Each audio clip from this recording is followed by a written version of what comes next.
It makes me go, if you can't figure this aspect of your life out, I just can't. I really can't. With the social media, there's all this comparison. We're comparing ourselves to the top 1%. They're banning raising your baby vegan because babies are dying. If you're not sleeping, you are on a downward spiral.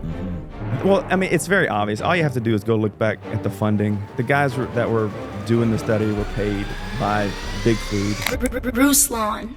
All right, ladies and gentlemen, I had the amazing opportunity to go to Rhythm Church's staff meeting this morning, which was fantastic. And they had an incredible guest speaker that I'm slowly getting acquainted with in terms of his content. He is a pastor. He is a fitness expert. He is a father. He's a husband. He's an amazing human, and he has a lot of amazing insight for us today.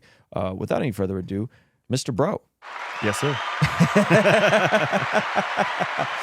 For folks who aren't familiar with who you are, give us a little background, where they can find you and all that good stuff. Yeah.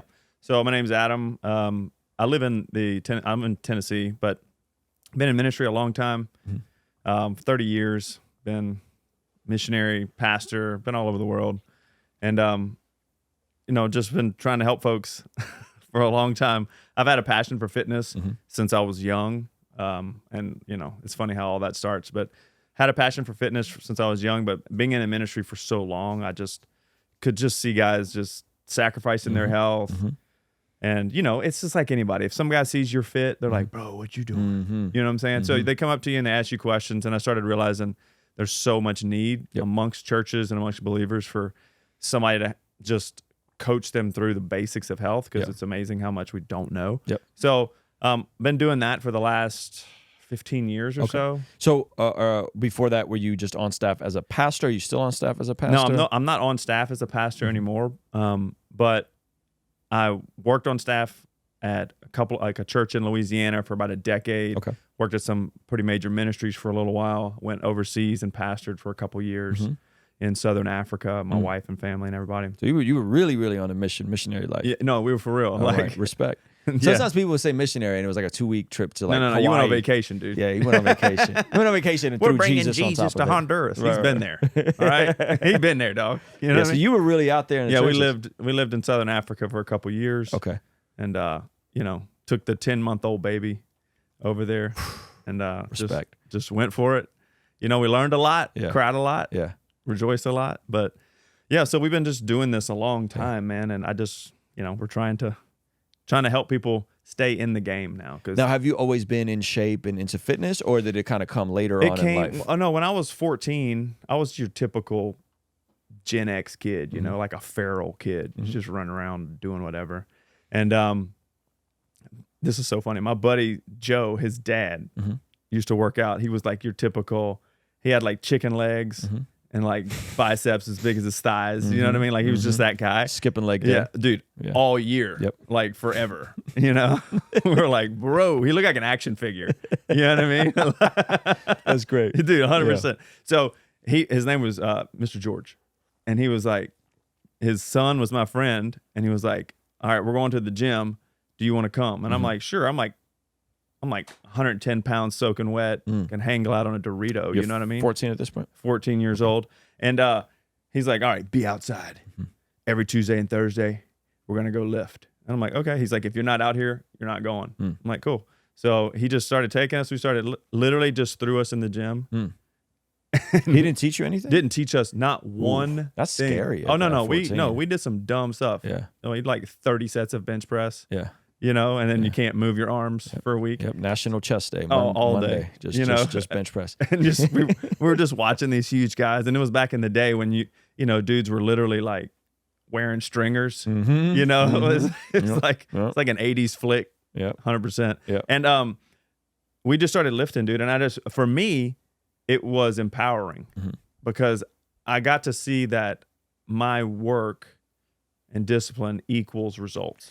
I think people miss how much there is to, if I show up and do this over and over again for a year, how much my body can change. 100%, yes. And then how that becomes a metaphor for every other area of your life. No, it's amazing. People don't see the practical value in, like, if I could find a system that works for me with strength training and with nutrition, and then actually do it and then do it long enough, the body changes. You could literally look like a superhero in a year, especially at when your testosterone's, when you're young, you know, when you're young and you get that right amount of protein in. Yeah. And so I think there's something to that a lot of people miss, and they end up missing out on the benefits of other areas. Yeah, I think like people have asked me questions like, why do you like training so much? And I was like, I really feel like God teaches me most through the struggle in the gym, right? People, you know, it's like, what's the number one secret to getting in shape? Consistency. Because everything works if you do, right? It's like, I tried that and it didn't work for me. No, you didn't do it long enough, or you didn't apply information correctly. That's right. But it really is consistency over time. And people really they overestimate what they can do in a week, but underestimate what you can do in a year. Yeah. Right? And or in a decade. Oh, definitely a decade. Like you can literally be a completely different human being in 10 years. Yeah. Especially if you've got somebody who's knowledgeable helping you. Then, dude, it's amazing. But many guys are, what I've seen, especially in the church, is pastors are sacrificing their health they're sacrificing their health on the altar of ministry in a sense, and then they're dying off and getting sick and having to leave the ministry when they're in their wisest years. Right? You're in your wisest years, and now all of a sudden you're diabetic and you got all these problems, and I'm not making fun of anybody, but it's also just like, dude, like we need you. Like, what are you doing? I was joking with Pastor Jeff earlier, and I've said this on the channel before, so it comes as no shocker. But I said one of my biggest stumbling blocks that really makes it difficult for me to receive, especially preaching, is if like the pastor's fat. I feel you. I can't. But like, I can't. Tell me why. I just feel like what does it trigger in you? It makes me go, if you can't figure this aspect of your life out, and you can't have the discipline to just not become obnoxiously fat, where you're like you look like a hot air balloon's about to pop like right now, balloon. And then it just goes. I just go, dude, man, your blood pressure is like 200 over 200. What's going on? It's. I just can't. I can't. I really can't. And it's really it's really like a stumbling block. Like I really I can't receive from folks like that. And I joke about it. Like I joke about it. We made videos about it. But there was I don't know if I told you this, Zach, but one of the videos we made about this, I shared this, and then one of my friends who is a fat pastor, like, I hate you. Canceled. No, he said it inspired him. He said it inspired him, and it got him going. And I never had the confrontational talk with him, because the thing about fat folks is they know they're fat. Yeah. Right. So I'm not here. They trying to act like nobody sees it. Yeah. They know. Everybody knows. And he was already kind of conscious of it. Yeah. But then when we had when he saw my video on it and we were texting, I saw him live streaming, and he was like, "Yo, I'm live. I'm in New York with my son." It's Pastor Kurt Kennedy. So shout out to Pastor Kurt Kennedy. I love. He's like one of my favorite humans. Okay. But I've never listened to his preaching. So I wouldn't know if I couldn't receive from it. But I love him as a human, and I've had him on the channel, and I love his takes, and I love his YouTube, and I share stuff all the time. So it's not like I'm not just busting in for no reason. Yeah, I'm not fat phobic, but I'm not in a place where whenever I've been at a church, this is bad, all right? Whenever I've been in a church, I haven't been able to receive. And so anyway, he hit me and was like, "Yo, like." I'm like, "Oh, you going to the gym?" And he's like, "Yeah, man. Like, I don't want to be the fat pastor you can't receive from." And I was like, "Wow." And so he was traveling with his son and going to the gym while he wouldn't miss a gym day. And I was like, "Man, respect." That's some people need that, right? Yeah. Some people need that. Some people need that. Some guys need that little bit of shaming. Yeah. Right? Because it's a reality check. Right. Because you see it, but when other people see it. Yeah. And let you know they see it. Yeah. That's a big deal. And it wasn't even like I was talking about him or to him. It was just we made a video about it. I don't really remember. But you read his mail, dude. That was the problem. And he said, and it inspired him. And so I think you talking about offering your body at the altar of ministry, right? I think is so timely. And it's not just pastors. There's a lot of people that are they want to serve their church, they want to serve their families, which is good. These are good things. 100%. But you don't ever take care of yourself. And so the talk you did earlier, I loved it because you really walked us through a framework of we first got to have a change of perspective. Yes. And it has to start with the mindset of stewardship. Yes. And you did a killer job breaking down what stewardship is. and then tying it into 1 Corinthians chapter 6, right? Your body's not your own. Talk a little bit about that. Well, first, to go back to the fat pastor thing, we can go back just real quick. I like to clarify with people. Like, yes, it's funny to say that kind of stuff, but no one's expecting you to have abs. Yeah. Like, and I told Jeff this earlier. Nobody's expecting you to have abs, but you certainly shouldn't look like you have an allergy to any physical activity, right? Like, you break out in hives because there's a dumbbell over there. Like, that shouldn't happen, bro. Like, if you can talk to people about giving and stewarding their finances well, then what are you doing walking around with a 42-inch waist? Yeah. What are you stewarding? Because it's not your health. And if you think about your church, you think about who's the highest paid person on your staff, you are the greatest liability to the staff and the church moving forward. If you die from some just irresponsible choices you're making, you are the greatest liability to your church moving forward. So shouldn't you be its number one investment as well? Yeah. Right? Yeah. In a sense? Yeah, that's good. That's good. In the middle of editing this podcast down, I wanted to make sure I wasn't being disrespectful or dishonoring to my friend Pastor Kirk Kennedy. So I actually sent him the full podcast and asked him if he felt okay with me mentioning him or if this needed to be clipped out. I understand this is a very touchy subject. Kirk Kennedy, to his credit, had very good feedback from me. I mean, kudos to him for being so humble and just hearing what we were saying and gaining value from the conversation. But his pushback was very interesting. This is what he said. Jerusalem, what's good, bro? Hey, so I haven't finished the whole video, but I banged with it. I like a lot of what I heard so far, man. I didn't feel any type of way about that. I'm fat, bro, and you cannot watch a live stream of me and think otherwise. I identify as fat, and I am fat. So that didn't bother me at all, bro. That actually honored me, and it just so I wasn't thinking about that at all. I loved it, man. I think there were two bars that I think contributed to me to the conviction that I'm growing in. One, when you guys were talking and he said, I think he said something like, you overestimate what you can accomplish in a week, but underestimate what you can accomplish in a year. Y'all killed that part. Those statements right there, that's what people like me need to hear, because there's such a psychological issue. It may be calories in, calories out to someone like you, and there's truth in that. But for someone like me, it's more than that. There's more than that for many of us to have to jump through. The other thing that y'all said that was a bar. You get to a point, you get in your wisest years, and then you get sick, and you got to come out of ministry. You get that, and he said that's when we need you, bro. That was a bar right there. Like if you're a pastor and you hear that, and you're big, you're overweight, we need to hear that type of stuff. That was a bar right there. So from the stuff I heard so far, I can't wait to finish it. I got to spend some time with my boys, so I'll probably finish it tomorrow, sometime this weekend. I love what I heard so far. I did want to challenge you on one point, though, and I'll try to make this quick because this is.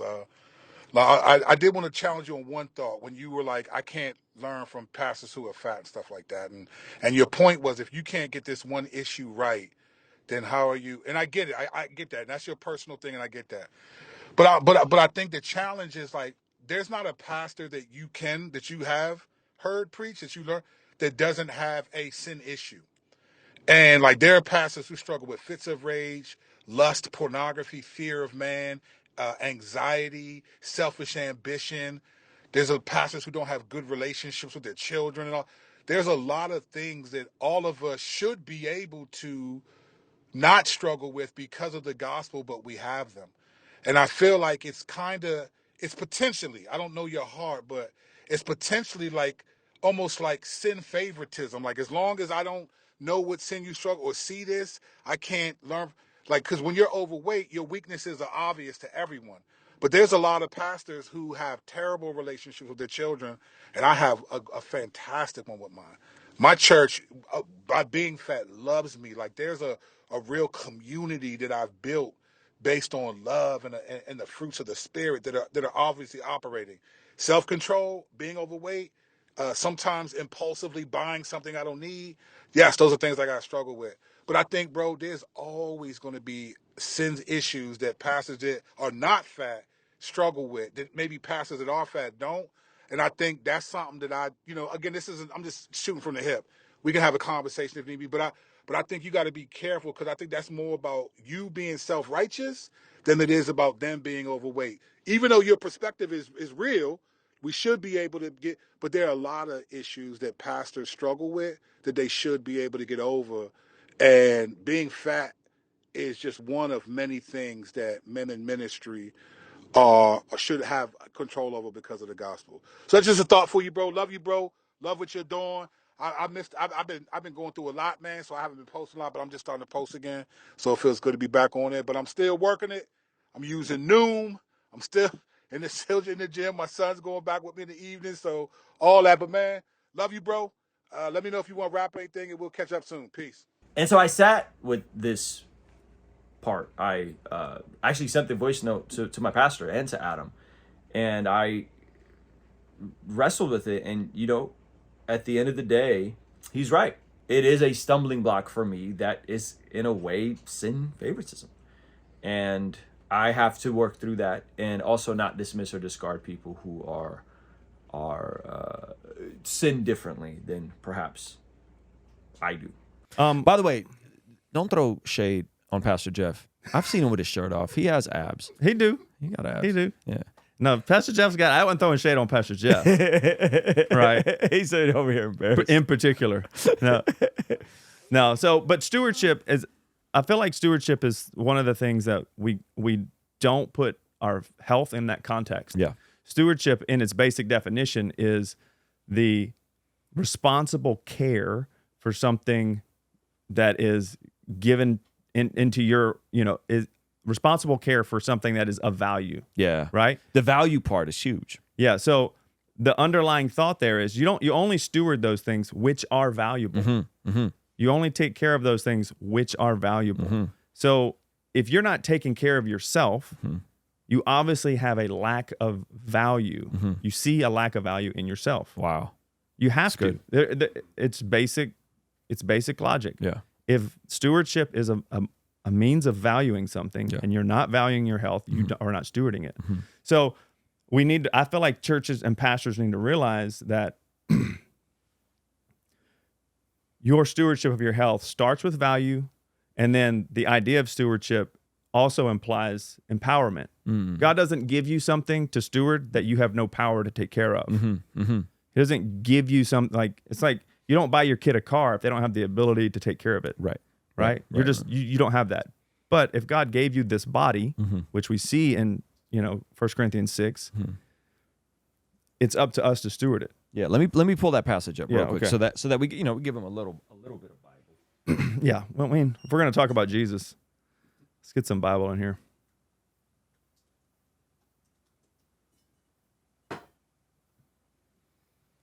I'm gonna read from the NLT. Is that okay? I know Yeah, you're a KJV I'm only a guy. KJV guy.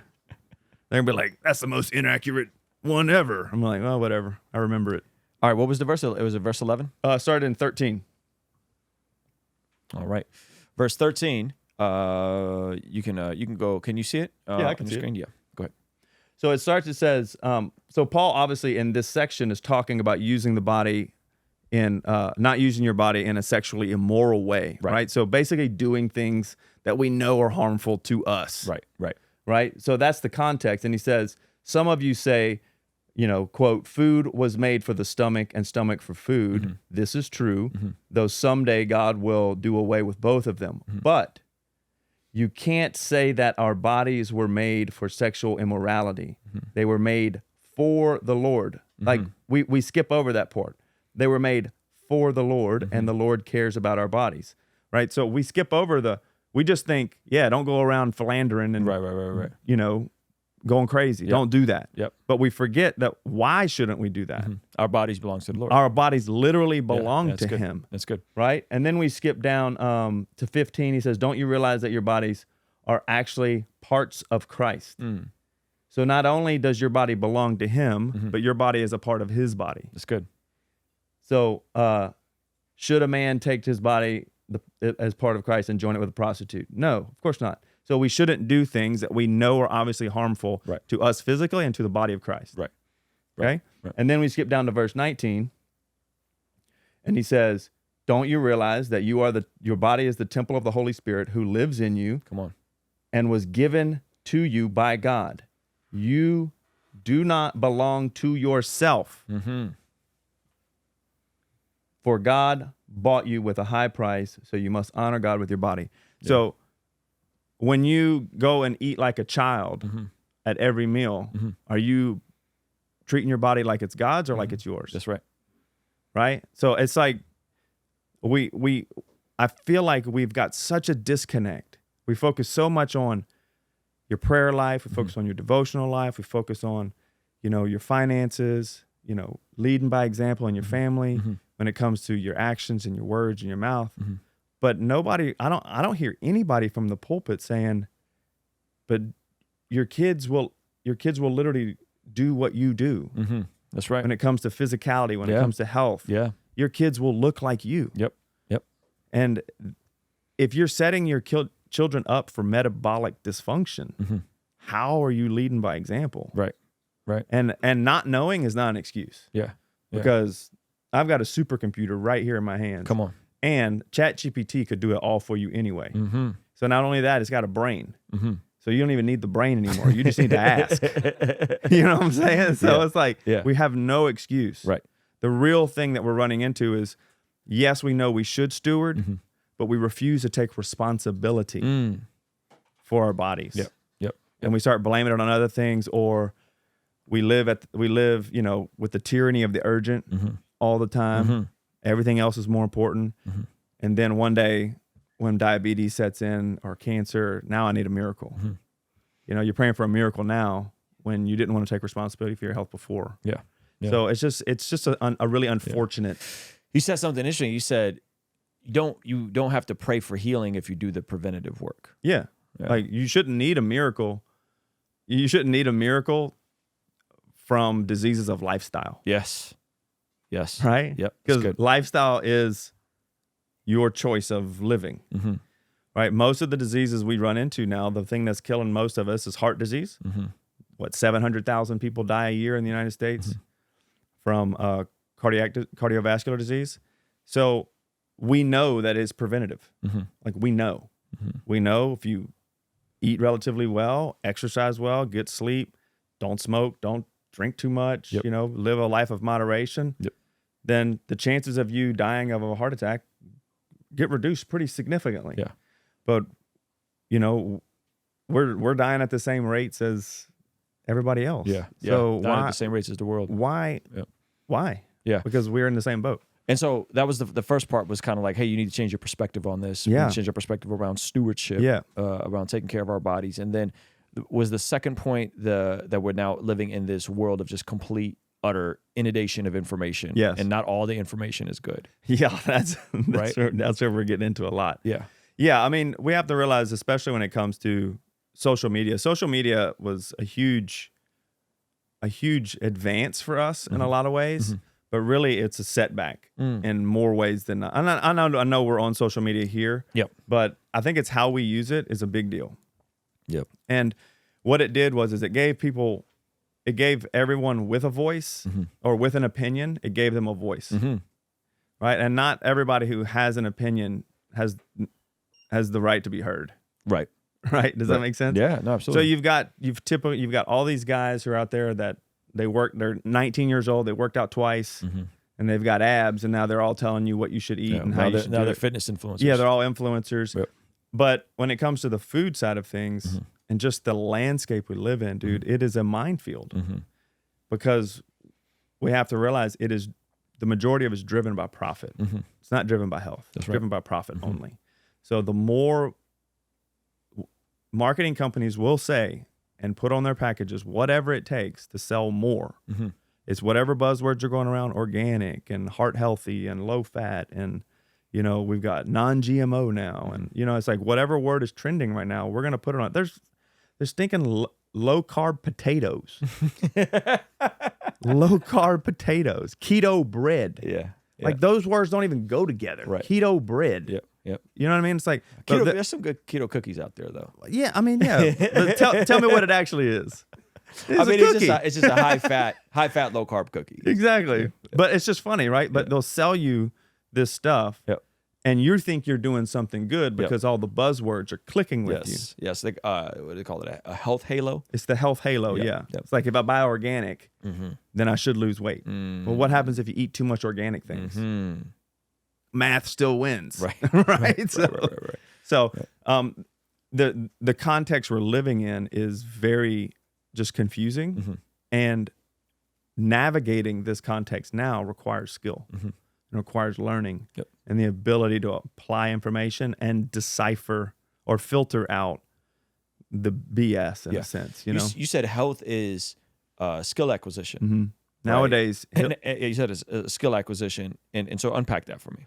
So the reason I put that, I came to that conclusion when I started like thinking about, like if we think like my great grandparents didn't have to think about working out.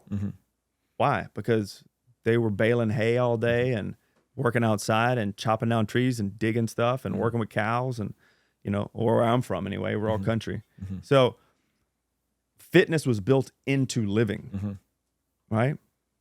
And the food, we didn't have 1,000 different, you know, processed foods. They're putting out 15,000 new food items every year. Yeah, that's when crazy. I say food items, I just mean things that come in packages that you probably shouldn't be eating anyway. Right. And usually they're just a combination of seed oils, sugar, and some form of wheat gluten or whatever else. You know, it's a million forms of crackers and cookies. Yeah. You know, the crazy part is when I discovered the subsidies the government was giving to corn and to sugar fields, sugarcane, because they didn't want to import their corn and they didn't want to import their sugar from other parts of the world. And so they started subsidizing all this stuff. And then it just so happens that all of a sudden everything has high fructose corn syrup in it. Yeah, and of course. Corn is a huge ingredient. And then all of a sudden salad dressings have sugar in them. Like, what are we doing? You know? And so like when I started looking at that and the fact that there's certain things that are in more foods because the government is pushing these things through subsidies, I was like, dude, this is crazy. And what do we think of subsidies as like, oh, the government's helping out. No, the subsidies are about dropping costs to make it more affordable, one for the producer and one for the consumer, right? So it's about money. Yeah. So how on earth can I get 2 Jack in the Box tacos for 99 cents? Think about it. It's a taco. It's a tortilla. It's meat, kinda. You know, it's got all these ingredients. It's got somebody putting it together. It's got wrapping. It's got bags. It's 99 cents, but an avocado is $5. Yeah, it's crazy. Well, it's because your taxes are helping pay for that, right? So when I talk about the skill acquisition, it's more about learning how to navigate this environment, to eat well, live well, exercise well, and not fall prey to the typical marketing, the typical, you know, superfood this, biohack that, which some of that stuff is great. But for the most part, people get hung up on splitting these hairs and trying to optimize when 80% of how they're living is broken anyway. Yeah. So it's like you're optimizing for what? 1% of 1%? Hey, let me show you a secret. 25% off the entire Bless God shop through Sunday night when you use this code right here. That means you can get 25% off our prayer journals, which have never been on sale like this before. And we did something extra special. We brought back the He Is Him collection as well as the Priest Provider collection. Now, when you pick up some Bless God merch, when you pick up some He Is Him merch, when you pick up some Priest Provider Protector merch, what you're doing when you're putting it on, you are reminding yourself daily what you're representing when you go out into your day. So bless God, remembering to live a life that brings blessing to God and isn't just chasing blessings from God. The Priest Provider Protector line, remembering what it means to be someone that is the priest of your home, the protector of your home, and the provider of your home. And of course, the He Is Him, pointing people to Jesus and reminding them that ultimately, regardless of what the world says, He is Him. Don't snooze this time. Don't play yourself. Go to blessgod.shop.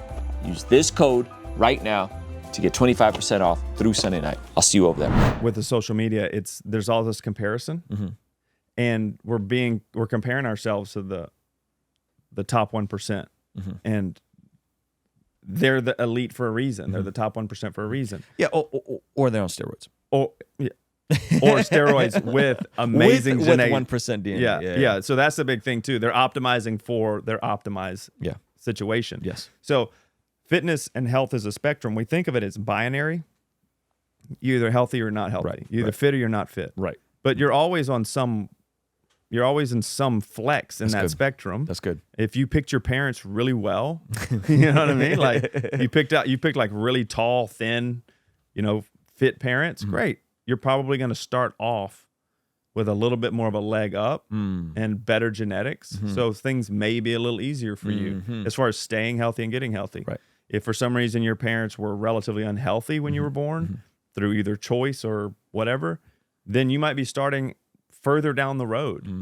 But your progress is no less progress than the person with great genetics. That's good. It's your good. progress. That's good. It's not compared to that person. Like, Right.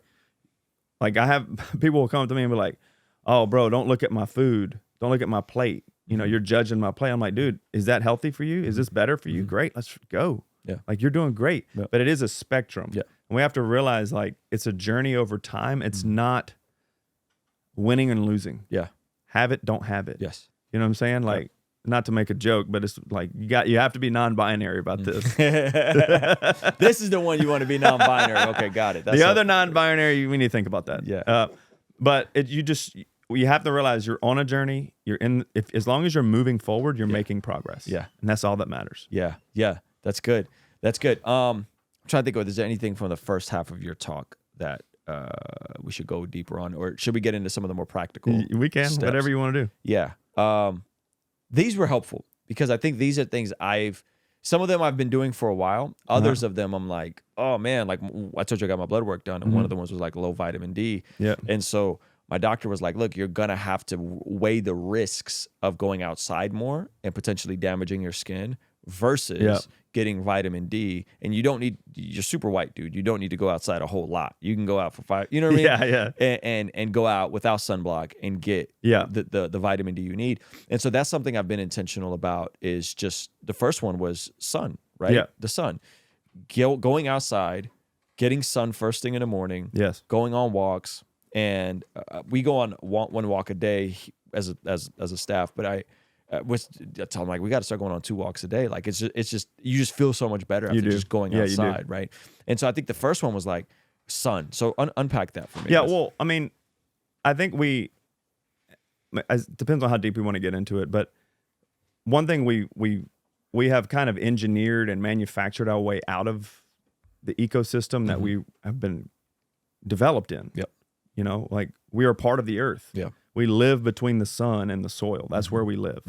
Like 90% of us spend like 90% of our time indoors. That's crazy. We're like divorced from the earth. Yep. But the same carbon that's in me is the same carbon that's in the ground.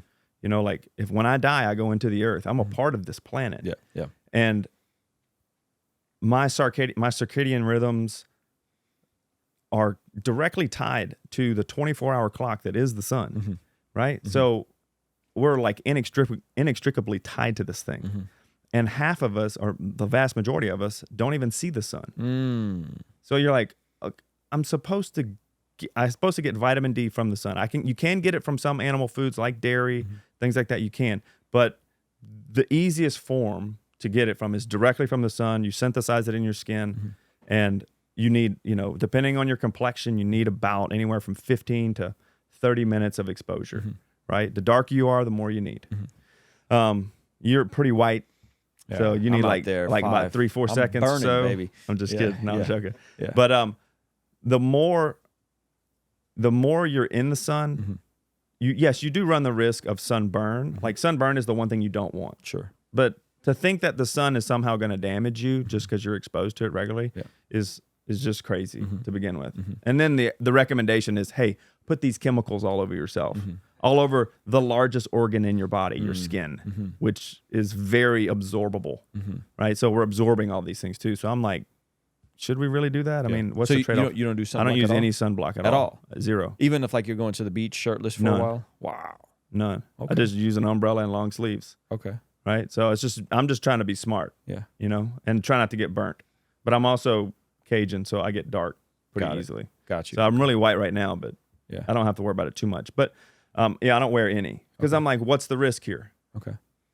right? What's the risk? I'm going to slather myself up and my kids You know, Yeah. we're all. You do sunblock? Yeah. Okay. So, see, everybody I'm not does. the crazy one. No, you're not crazy. It's just, Is this the latest biohacking? No. I'm the weird one here, right? Okay. I'm the weird one because I'm contrarian to all this. Gotcha. But vitamin D, you need vitamin D. Yeah. Right? It's like, it's almost considered like a master hormone. I think pretty much like 1,000 different genes in the body have a receptor for vitamin D. You need it for immunity. You need it for bone density. You need it for, your hormones. Like a lot of guys are getting on TRT and stuff right now. Many of them, their vitamin D's in the tank because they haven't gone outside. They haven't supplemented. You know what I mean? So it's like, you need this. Like when it came through COVID, many people were getting serious problems from COVID because they had a lack of immunity, not natural immunity and whatever talking point somebody wants to argue about right now. But I literally mean your immune system is weak. Yeah. Because you're inactive, you have low muscle, you have low exposure to vitamin D and low zinc, which means your diet is probably crap. So we're acting like this thing's killing everybody, but we were dying well before that. Just because of the way we live. Right. We're living indoors when we're supposed to be outside. We're supposed to be in the sun regularly. And and that's the context that the scriptures are written in. Yes. So if we're going to go back to the scriptures and we're looking at like their lifestyle, and what they were going through was not being indoors. Majority of their time. Paul didn't have to tell everybody you need to get outside. Life required it. And, again, the Bible wasn't written as a workout manual. Yes. Right. We need to be aware of that. Right. Like I started doing the Maker's Diet a long time ago, and I finally realized, did God really write a diet book? I was like, no, I think the Bible was just written about Jesus, dude. I think we're good. So, not to mess with Jordan Rubin, but, we forget that the context the Bible is written in was a very outdoor, very physical environment. Like you didn't live if you didn't go outside. But one of the funny things is, many of the Romans, the wealthy, those that stayed inside, would die of some of these diseases. Some of the emperors, diabetes, and other like skin rash, like crazy stuff that comes from excess. Wow. Most of our diseases nowadays, we call them lifestyle diseases, but they're really the diseases of the affluent. Access to excess. Exactly. To excess, We eat ourselves to death. So sun is number one. What would you say number two is? Well, I bookended it with sun and soil. Okay. So there's a bunch of new information coming out that, some people will say that's not, we got the truly science crowd that's like, unless it has 1,000 studies, it's not real. It's peer reviewed. It's all peer reviewed. Yeah, they got those guys, and then you got the other people who only look at epidemiological studies and stuff. But there's a lot of studies coming out showing that just regular skin connection with the earth can help with depression, anxiety, even inflammation, which lets you know being outside and being in contact with the earth does something natural and good to the body, right? There seems to be this exchange of electrons between the earth and us, which has a calming effect for some reason. I don't understand it fully, but I'm looking into it more, and I know that like if I'm feeling anxious or like kind of cooped up, if I go outside, take my shoes off, and just literally walk around my yard, like pick weeds, dude, I calm down. Like within 15 minutes, I'm chill again. So there's something about nature and our nature. There's something about in us that needs to be outside. Like I was riding with Jeff along the coast, and I was like, there's something about water. There's a reason why people want to live along the coast. And it's not because it's just so beautiful. There's something calming about the coast. There's something calm about the nature. That's good. Right? And I believe it's part of us. We're part of this ecosystem. So if we can start putting ourselves back into these environments, I feel like health is going to come a little bit easier to us, I love that the top two are just like basic. Go outside and touch grass. Be a human being, dude. Go outside, touch grass. Like nobody feels bad when you roll around in the grass. Yeah, that's true. Unless you're itchy. You have allergies. Yes. Don't do it if you got allergies. Yeah, if you got allergies, take Benadryl, then go do it. Number 3 is sleep. Sleep, yeah. Sleep. Now, you said sleep is by far the most important one. By far. Sleep was the first thing I got locked in that became the keystone habit for me. It became the thing that everything else worked around, because I went to sleep earlier. I got up earlier. exercise. I got to read my Bible. Mm-hmm. I got to do all the things that just all stacked by just getting enough sleep and getting better sleep. The circadian rhythm, unpack some of that, because I think people don't know how our bodies are aligned with the sun and how there's a natural rhythm to these things. And a lot of folks have just kind of jacked up their whole rhythm because they're not going outside and they're getting light too late. Yeah.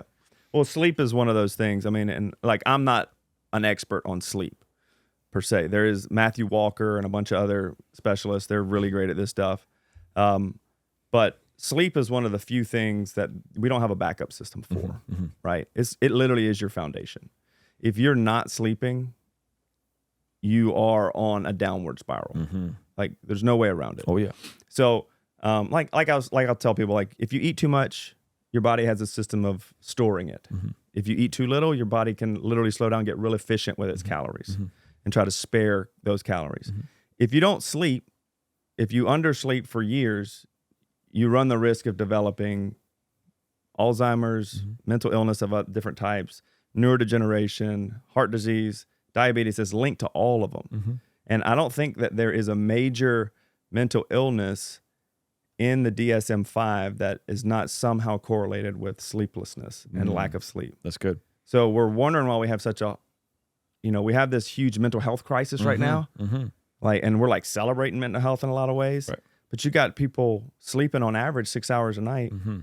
And there is at no point when you sleep on average less than 7 hours a night, are you going to have no cognitive impairment. You're going to have cognitive impairment. Yeah. I know some people can survive on less, but it's not about surviving. It's about thriving. Yeah, that's good. So when we get into sleep, like by undersleeping, there's studies that show people who sleep 6 hours a night eat 20% more. Right. So that's crazy. Yeah. So you sleep less, you eat more. Yeah, because you got to get energy from somewhere. Yep. Right. You're making up for it. That's why you're running to get that mocha. That's why you're running to get those cookies and you're snacking all day. And you're trying to feed the engine to keep it moving when sleep was supposed to do that for you. And then what? By sleeping less than 6 hours a night, you can diminish your ability to lay down new memories by 40% or learning new skills. Yep. Sleep is highly correlated with skill acquisition, right? So it's like if you're going to learn to play an instrument, by playing per day, you learn way faster because you sleep on what you've learned. You sleep on what you practice and you ingrain new skills. So for instance, we're taking kids like in junior high, kids waking up at 5 a.m. To go to school for 6, and then they're just little zombies by the end of the day. And we're wondering why you're having activity problems, learning disabilities. You know what I mean? Like our culture has just become kind of just work harder. Yeah. Just work harder. Because it's on both sides. It's on the institutional, educational side, but it's also on the hustle culture side. 100%. Right? You don't need to sleep. So it's like you're getting it from both angles. You're getting it from the play it safe, go get an education, right? And then or go hustle and go start a business. Yeah. So it's like it sucks that there's not enough conversations around the need for sleep. Yeah, and I realize there are times when you gotta hustle, man. Right. Sometimes you gotta work. Right. And I get that. But that can't be your identity. It can't be the thing you do to make it through life. And then because what happens is guys who do that, they sacrifice, and pastors do it too. They sacrifice their health to make this fortune and then spend that fortune to get their health back. Get the fortune and spend it to get the health. Well, yeah, I mean, one of the leading causes of bankruptcy is medical bills. Jeez. Yikes. So think about that. Yeah. And you didn't have to have those for some things. Some things are out of your control. You have genetic issues or whatever. But we're not dying of unexplained illnesses. We're dying of lifestyle choices. Wow. Okay. So sleep, by far the most important one. By far. Okay. Then what's the next one? I would say the next one is probably in order of importance is just resistance training and physical activity. Okay. Like I think we've underestimated the role that just being physically fit plays in living long, living healthy, living relatively disease-free, injury-free. We are by far the most sedentary we've ever been. I mean, they're just saying by 2050, 1 in 2 people in the United States will be obese. Yeah, that's crazy. Every other crazy. person you see will be obese. Yeah. Well, it's 4 in 10 now. Yeah. 40% are obese, Yeah. 70% are overweight. So you said 1 In 2, by- 50% by 2050. by 2050. So think about that. Yeah. As every other person you see is going to be like on Wally, right? Yeah. And I'm not making fun of people like that. I'm saying this is something that we can control. Mm. So resistance training is by far probably the number one, because we also, the way I like to explain it, and Dr. Gabrielle Lyons does a really great job of this, is many people are focused on losing weight when they should be focused on gaining muscle, That's good. right? Yeah. Because if the majority of our population has some form of metabolic dysfunction, and we realize that most of the metabolic dysfunction starts with something called insulin resistance, where we're over consuming food in general, or we're over consuming carbohydrates, and we're forcing the body to try to store all this glycogen and carbohydrate, so much so that our fat cells kind of become resistant to storage. We know that this is kind of a leader into the 4 horsemen, like Dr. Peter Attia calls it. You know, we're talking dementia, mental illness, we're talking cardiovascular disease, diabetes, and obesity, right? Those are the things we're talking about. We know that it's caused by these. And we know that the 80% of the blood sugar in your body, the glycogen, is stored in your muscle mass. So we're over here telling all these people, hey, take Manjaro, take metformin, take this. It's going to help you with your diabetes. And none of the doctors are saying, hey, why don't you just build a bigger shelf to store it in? Well, it almost sounds like what you're saying is, if you carry more muscle, you have a bit more flexibility with the amount of foods and maybe how sloppy you get with around the edges. You're safer. Yeah. Muscle gives you margin. Right? Muscle gives margin. It gives you the ability to be a little bit more insulin sensitive, help you steer clear from metabolic disease a little easier. It doesn't give you a license to be a child. You know, it just doesn't. You still have to have responsibility, but it does give you some margin. So I think resistance training, 1, because of metabolically what it does. 2, injury prevention. You know, you hurt your low back, tell me how bad that is. You know what I mean? Like, anybody who's hurt their low back can tell you it's horrible. So injury prevention. 2, as we get older, muscle mass is very much correlated with longevity. I think that, like, if you fall and break a hip after 65, there's like a 1 in 3 chance you don't make it. And that's not because of that's the healing process. You're so frail you can't make it. So muscle mass, dude, is huge. And then obviously cardiorespiratory, like, that's what got a lot of people COVID as well. Walking, going outside, healthy exercise, getting sweaty, getting out of breath regularly. I think it is one of the strongest predictors of, like, cardiovascular health and just general, how fit you are. The ability to move quick when necessary. You know what I mean? Like, a lot of older people fall not because they're just unstable, but because they lack the ability to react quickly. You know what I mean? It's like, I was walking with my dad, 75 now, and he's one of these guys. He's like, he wouldn't work out even if you put a gun to his head, and he's having trouble walking now and picking his feet up, and he's tripping and falling easily. And I'm like, you know, this is easy. We can fix this. But he's losing that mobility. And every time you fall, you're taking another risk. It seems like someone your dad's age or my mom's age, like, it almost seems like they were just born in this weird time where they didn't have all this information and opportunity to apply it, right? And doctors know everything. and doctors know everything, right? And so it's like they're just born in this in-between phase where the world really changed really fast, right? And so it was they just didn't understand the value of exercise the way we do. They didn't understand the value of, like, nutrition, you know. So it's a bummer because my mom's the same way, you know. And so she ended up falling, breaking her shoulder, and then needed both of her hips replaced. And this is the week before COVID started. So she was in the hospital, COVID going down. Like, the reports were coming in. We were in the emergency room. Yeah, dude. And so finally she got the shoulder fixed first.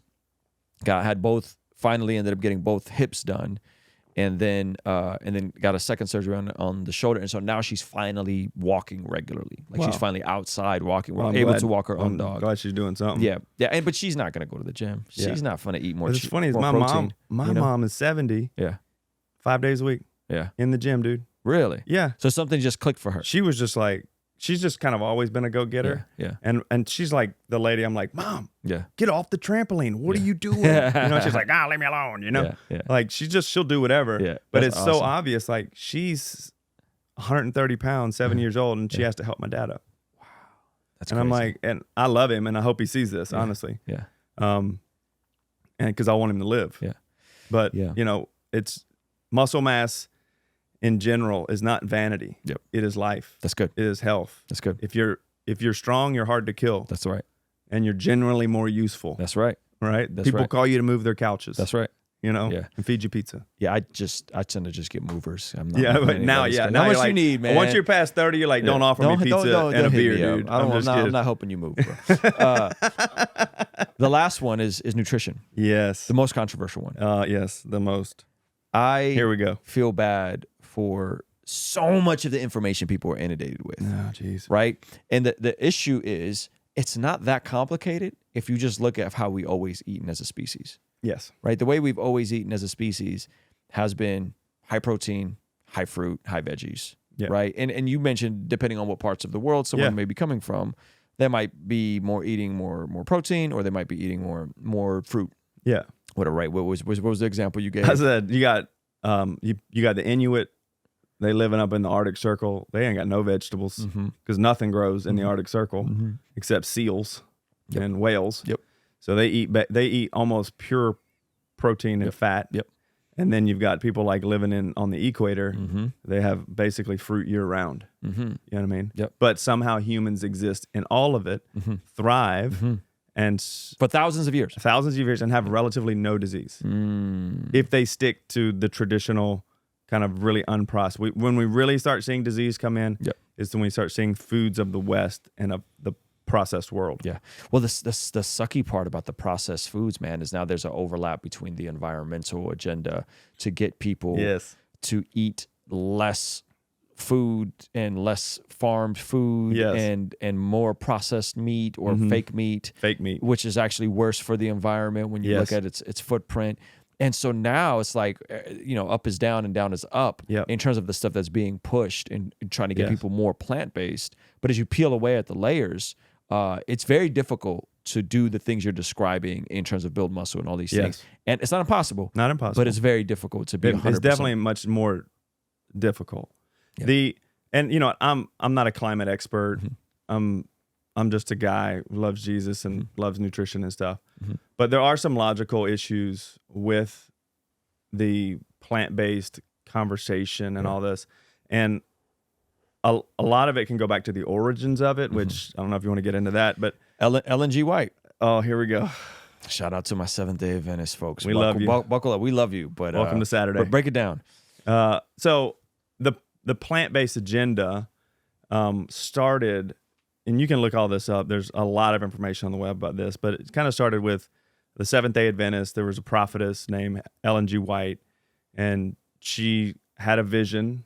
I don't know if she had a vision, whatever, but she supposedly had a vision where God kind of showed her that meat and tobacco and drinking and these other things were leading to vice or sexual sins amongst the people. So they really adopted like a vegetarian, vegan diet as a pathway to holiness and to God, right? And this became doctrinal for them. Yeah, Seventh-day Adventists are vegetarian. Yeah. So like Loma Linda and all this is all Seventh-day Adventists.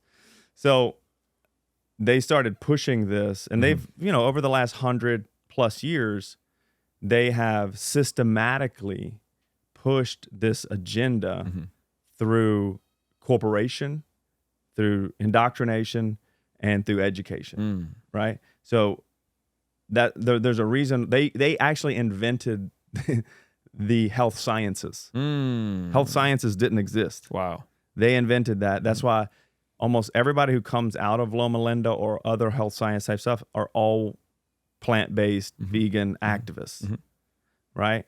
Even though the science truly does not support those diets as optimal for human. Possible? Yes. Can you live a life on those that's healthy? Sure. With certain supplementations and certain aspects of it being balanced out? Sure. But it's certainly not optimal for humans. And there's a reason why Germany and other countries are banning it for babies. Right? Because they're banning plant-based diets. They're banning like raising your baby vegan. Whoa. Because babies are dying. Wow.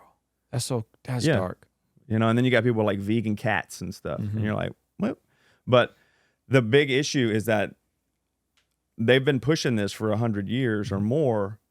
And we see that people are still eating just as much meat, or it's gone down slightly, but now they've tied it to the environmental concerns, which every 10 years we're going to die anyway. That's what they say. So about every 10 years, the world's going to, implode, but now it's going to implode because cow farts and, people not eating, not eating bugs and tofu. You know what I mean? So generally speaking, it sounds like you advocate for high protein, high meat. Why? Why is higher amounts of protein and meat specifically good for you? Okay. From my understanding of it, if you look not at the studies that support certain things, if you look at the actual vitamin and mineral content of plants versus, let's say, a steak, for 100 grams of steak, it's about 125 calories. I mean, there is no plant with 100 grams that will come close to the B vitamins, zinc, selenium, biotin, protein levels, quality of protein, lysine, leucine, methionine. It is not even comparable. And people are like, but plants are great for us and we love them and they're you can get everything you need. My question is why, think about this, why do we eat plants? Why is a high fiber diet a thing? Why? Because you can't digest it. Right? The fiber is supposed to help clean the bowels, right? It's indigestible fiber, and supposedly fiber is what I need to be healthy. If I can't digest it, how am I getting the nutrients? That's crazy. I never thought about it that way. Yeah. Right? So if I can't digest it, where's it all going? It's going in the toilet. Some of it is digestible, 100%, but much of it requires a conversion as well. So let me tell you why I eat plants, and you tell me what you think about this. I eat plants because they're high in volume, low in calories, and high in nutrients. Not as high as a steak. And so but they do offer something. So if I'm trying to cut and I'm trying to eat in a caloric deficit, I'm better off eating. Like I had a big thing of leafy greens, about 9 ounces of chicken breast and broccoli, and I ate that 5 hours ago, and I'm not in the slightest hungry. Exactly. So like that's why I eat high amounts of vegetables. I think the way you're looking at it is rational. It's like I'm using it for what it is. I'm not placing a value on it that doesn't exist. Right? Somehow we're like, if I eat enough spinach, I'm gonna get all the calcium I need. You're only getting maybe 7% of the calcium that's actually in it, and much of it is not converted very easily. Right? Iron as well. So it's like you're much better off just having a piece of steak. If you're looking for nutrients. You made a funny point. You said if you were famished and lost in the woods, you wouldn't make you wouldn't stop and make a mixed green salad or a green smoothie. No, you're like, let me chop. Why? Well, one, you're probably gonna die, right? Because about 90% of the plants on the earth are poisonous to humans. You can eat pretty much 90% of all the animals on the planet. And some people are like, they're not food. I'm like, you haven't tried it. You know what I'm saying? Like, right? I'm from Louisiana. We'll eat anything. So the big point though is I don't have a problem with vegetables. I just have a problem with this narrative that somehow we're going to save ourselves and save the planet by eating this way. And if you really look at the standard American diet, it's people are getting the majority of Americans are getting the majority of their calories from processed grains, processed seed oils, and sugar. All those are plant-based. Yep. All those come from plants. Yep. We're eating less red meat and protein in general than we have in decades, and we still are getting fatter, sicker, and dumber. Because as your waistline expands, brain volume decreases. So it's not the plants, guys. Did you see that new study they put out where they ranked red meat and the Pop-Tarts? What Lucky Charms? Lucky Charms were ranked higher than red meat. Those, This is from the government. This is like a study they did. yeah, they were like, these are the most nutritious foods. Yeah. Lucky Charms. Yeah. I love Lucky that little Charms leprechaun. was above red meat. Yeah, they definitely believed in the leprechaun magic on that one. Yeah. Because, well, I mean, it's very obvious. All you have to do is go look back at the funding. The guys that were doing the study were paid by big food to do these studies, right? Right. And that's why there's confidence in science in general has eroded so much. Right. It's because there's so much corruption inside of just health in general. Right. Like, how is red meat? The CDC puts out that red meat is a type 2 carcinogen, level 2 carcinogen. Right. But they've never said anything about sugar. Well, because they subsidize sugar. They subsidize sugar, and I'm pretty sure that Coca-Cola donated the land that the CDC buildings are on. Wow. Don't quote me on that, but I'm pretty sure. Yeah. So there's so much conflict of interest here. Yep. And then we got half the people on the FDA are working for big pharma and on their boards. You know what I mean? It's like there's so much conflict in here. It's more about money than it is about health. Right. So pretty much if the government tells you to do it, you should probably do the opposite. Yeah. In all honesty. And I'm not a conspiracy theorist, but they're batting 1,000 right now. Yeah, no, I think that's fair. I think for me, I've benefited most from eating high protein. Yes.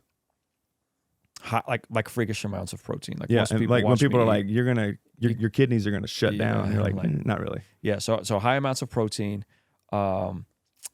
The carbs that I do have are going to be either from stuff like broccoli, which takes a lot to get carbs from that. Yes. Or like sweet potatoes, Okay. berries and cherries. Sure. Great. And that's about it Yeah. when I'm on it. Yeah. When I'm on it. And so 80% of the time I'm eating like that. And then 20% of the time when I'm not traveling, 20% of the time I just kind of have flexibility Right. and wiggle room, and I'm just kind of Yeah. eating what I want, right? And eating this way has allowed me to maintain within a healthy range, right? So I told you I was 205 about a year ago, got down to 170, did a bunch of traveling, got back up to like 184. Now I'm back down to like 180, and I kind of can live in that 15-pound window. Okay. If you have to give people one piece of nutritional advice, right? So we already talked about sleep, number one. Number two is strength training. Get your butt in the gym, learn Get to in the strength gym, train. work. Compound lifts, probably, Yes. right? Yes. Optimal. Anything will work if you do. Yeah. But you need to make sure you're putting in effort. Yep. Like it can't be just counting off reps and sets. You need to be working. Yes, it needs to be harder. Yes. Right. And so when it comes to food in the nutritional aspect, what would you say is like, start this first? Like, what would be the thing you would say start? Would it be just, hey, you need more protein? Whatever the amount of meat you're eating, triple it. I think that's probably the easiest. Okay. And if you want to, I think the easiest thing to say is, look, just eat more animal products in general, right? So you're talking a dairy too? Dairy, if you can stomach it. Not everybody can stomach it. But a lot of people are like, well, I eat this plant-based, this and that. That can work, but many of those like protein powders and stuff are higher in heavy metals, and you're just getting a subpar type of protein. So I'm like, hey, just eat more animal products. You have no fear from eggs.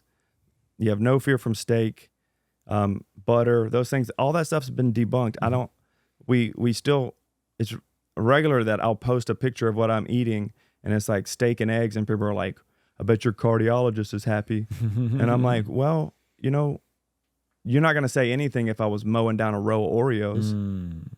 You know what I mean? And how do old foods we've been eating for thousands of years cause new diseases? They don't. There's something new in the system that's causing diseases. So if I'm going to give you one piece of advice, I'll give you two pieces. always up your protein. Eat protein at every meal. Mm-hmm. Protein should be the base of every meal. If it doesn't have protein, it's not a meal, it's a snack, Mm-hmm. right? And then we don't snack. But the other one is try to eat foods that came as close to their original forms as possible, Mm-hmm. right? If it came in a package or it has a commercial, chances are you probably shouldn't be eating it. It's good. What was the other thing you also said? It had to have came from the ground, from a tree. It needs to have had a face, walked on the earth at one point or swam in the sea, came out of the ground or fell off a tree. Yeah. If 80% of your good. food fits into that kind of between sun and soil, which is why I named it that. Yep. If it fits in that paradigm, you're probably going to be doing okay. Yeah. With a preference on protein, most people are going to be all right. Now, it is a bell curve. Some people are going to do better with way more protein, and some people are going to do better with less. Yeah. That's fine. Yep. But as long as you're trying, you're going to be heading in the right direction. Yeah. How do you feel about low carb, no carb in terms of that? Because sometimes I feel clearer when I'm not having as many carbs, but then other times I'm like, I need some berries, I need some sweet potatoes, I need something to I think to kind of how you define it. Yeah. I think what is for me, low carb would be like under 100 grams of carbs a day. Okay. So, that would be low carb for me. Yeah. So there are people that exist really well on it. Mm-hmm. Some people don't. I would say many people who are in the science and science is the only thing that matters space will disagree with me on this, because I'm not talking about weight loss here. I'm just talking about health in general. Because all diets, no matter what they are, high carb, low carb, as long as calories are equated, you can lose weight. Yep. Okay. Yep. But because you're ultimately it comes down to math. Yeah, come down to math. Thermodynamics, being in a caloric deficit Exactly. is how you're going to lose weight, right? Yes. Whatever way you go about it. But what we're getting at, and I think where you're going is, what's the optimal way if you're trying to lose weight to get into caloric deficit without feeling? This could be this could be a way. Some people do well. My thinking around this is, if the majority of people have some form of metabolic dysfunction, and we know it starts with insulin resistance, it stands to reason that the majority of people should be lowering their carbohydrate intake, eating a relatively low carbohydrate diet. What do you mean by relatively low? If you gave me grams, If I gave you grams, under 100 grams, okay, 100 or lower, right? Which is if you're It's eating still very clean doable. carbs, Very doable. it takes work to eat 100 grams of berries, cherries, broccoli, and sweet potatoes. Yeah, it's gonna be. It's work. Yeah, I mean, you got to have like a 300 gram sweet potato, and that's a sweet potato the size of your face. Yeah. You know what I mean? Like, you got to really try hard. Yep. As long as your food is good. It's when we start throwing in pastas, refined grains, things like that are really high calorie for really processed, really high calorie. high calorie. Yep. So I think most people should be in that vein because of the metabolic dysfunction we see. Yep. Now, you can still get your metabolism under control and your insulin resistance under control by just lowering your total calories. You can do that too, but most people won't do it. Yep. They need more of an easier, practical objective. Just lower the carbs. That's good. And focus on higher protein. Most people are going to do better. And high protein will also satiate you and make you feel fuller. Yeah, absolutely. Eat an 8-ounce chicken breast with no sauce on it and tell me if you're hungry. That's right. That's good. Yes, Okay. yeah. One final word of advice you'd have for everybody watching, and then how can they get a hold of you if they want to reach out, maybe get some coaching or some advice from you? I would say one final piece of advice, if I could say anything, it's invest in your health. Take care of your body, because it's the only one you have. You're not getting another one. Yep. Right? And if you really feel like, if you're a pastor, a leader, a believer out there, and you really feel like God has called you to do something, you need to at least take the time to invest and make sure you're around to do that thing relatively unencumbered by your own decisions. So I would say just start investing in your health, do your best, start learning, have a spirit of curiosity, and just start the process. It's skill acquisition. That's right. You got to learn how to do this. Good. So I would say definitely do that. And then if anybody wants to follow me on Instagram. That's where I put most of my information. It's just at Adam Bro, last name Braud. I'm sure we'll probably put it in the notes. Yep. But also my podcast. That doesn't sound like bro at all, by the way. No, it's Braud. It's like broad, but we say it wrong because I'm from Louisiana. So my podcast as well. We put a ton of information there, and YouTube. We're trying to work on that as well. But awesome. Reach out to me on Instagram directly, and I'll respond to you. Yep. And hopefully we'll have you back on. Oh, also my website, adambro.com. We got some good information on there and stuff. It's just, we're doing our best to get out link there. all of it, bro. Yeah, it'd be awesome. Word up, brother. Well, thank you, man. Thank you. This I was appreciate great. it. All right, guys. We're out of here. Peace. Hey, shh, come here. Got something special for you. 25% off the entire Bless God shop, including our prayer journal. Some of you guys have been procrastinating getting yourself one of these and investing in your spiritual discipline of growing in prayer. We got it in black, we got it in tan. Well, this is the weekend. Get one for yourself, get one for your loved one. Start writing in your prayer journals to better recall the things you're praying for that God is answering, and to structure your devotional in a way where you have praise reports and prayer requests, you got prayers for other people, you have prayers for yourself, a memory verse, and a little hack in terms of what you're gonna get done today. Bless God Shop, entire store, 25% off. And this is it. This is the code you use right now through Sunday night. And of course, we have all the apparel, the He Is Him collection, the Priest Provider collection, all back this weekend only. Go pick it up. I'll see you over there, all right?